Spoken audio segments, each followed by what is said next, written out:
श्री राम नाम की महिमा। लंकापति रावण के वध के बाद जब अयोध्यापति प्रभु श्री राम की कीर्ति दूर दूर तक फैल रही थी और वह मर्यादा पुरुषोत्तम कहलाने लगे, तब एक दिन महादेव शिव की इच्छा भी मर्यादा पुरुषोत्तम राम से मिलने की हुई। पार्वती जी को संग लेकर महादेव कैलाश पर्वत से उतरे और अयोध्या नगरी के रास्ते पर चल पड़े।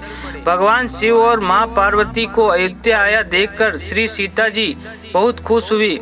माता जानकी ने उनका उचित आदर सत्कार किया और स्वयं भोजन बनाने के लिए रसोई घर में चली गई। इस बीच भगवान शिव ने श्री राम जी से पूछा, आपके सेवक हनुमान जी दिखाई नहीं पड़ रहे हैं। श्री राम बोले, वे बगीचे में हैं। शिव जी ने श्री राम जी से बगीचे में जाने की अनुमति मांगी और पार्वती जी का हाथ थामकर बगीचे में आ गए। बगीचे की खूबसूरती देखकर उनका मन मोहित हो गया।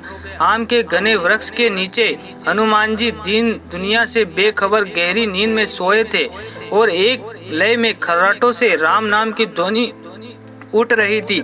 चकित होकर शिवजी और पार्वती एक दूसरे को देखने लगे। माता पार्वती मुस्कुरा उठी और वृक्ष की डालियों की ओर इशारा किया। राम नाम सुनकर पेड़ की डालियां भी झूमने लगी और इनके बीच से भी राम नाम का उच्चारित हो रहा था। शिवजी इस राम नाम की धुन में मस्त मगन होकर खुद भी राम नाम कहकर नाचने लगे। पार्वती जी भी अपने पति का अनुसरण किया और कोमल पांव थिरकाने लगी।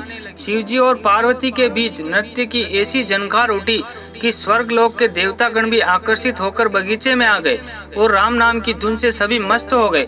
माता जानकी भोजन तैयार करके प्रतीक्षा कर रही थी, परंतु संध्या गिरने तक भी अतिथि नहीं पधारे।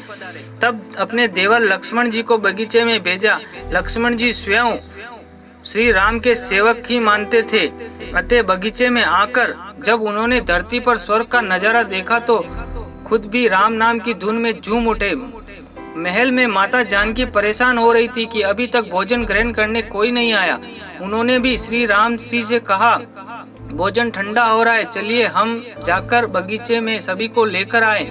जब सीता राम जी बगीचे में गए तो वहां राम नाम की धूम मची हुई थी। हनुमान जी गहरी नींद में सोए थे और खर्राटों से अभी तक राम नाम निकल रहा था। सिया राम भाव विह्वल हो उठे।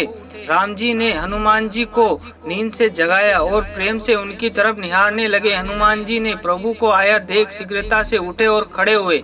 नृत्य का समाभंग हो गया। शिवजी खुले कंठ से हनुमान जी की राम भक्ति की सराहना करने लगे।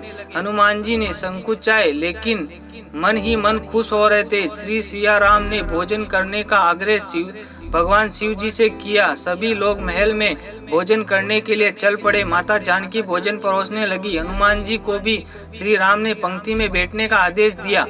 हनुमान जी बैठ तो गए, परंतु आदत ऐसी थी कि राम जी के भोजन करने के उपरांत ही सभी लोग भोजन करते थे।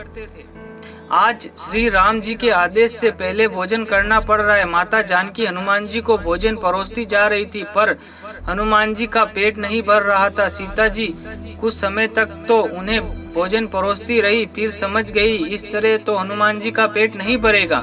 उन्होंने तुलसी के पत्ते पर राम नाम लिखा और भोजन के साथ हनुमान जी को परोस दिया। तुलसी पत्र खाते ही हनुमान जी को संतुष्टि मिली और वह भोजन खाकर उठ खड़े हुए। भगवान शिव शंकर ने प्रसन्न होकर हनुमान जी को आशीर्वाद दिया कि आपकी राम भक्ति युगों युगों तक याद की जाएगी और आप संकट मोचन कहलाएंगे। संकट हरे मिटे सब पीरा, जो सुमिरे हनुमत बलवीरा। श्री राम जय जय राम, जय बजरंगबली, जय बजरंगबली।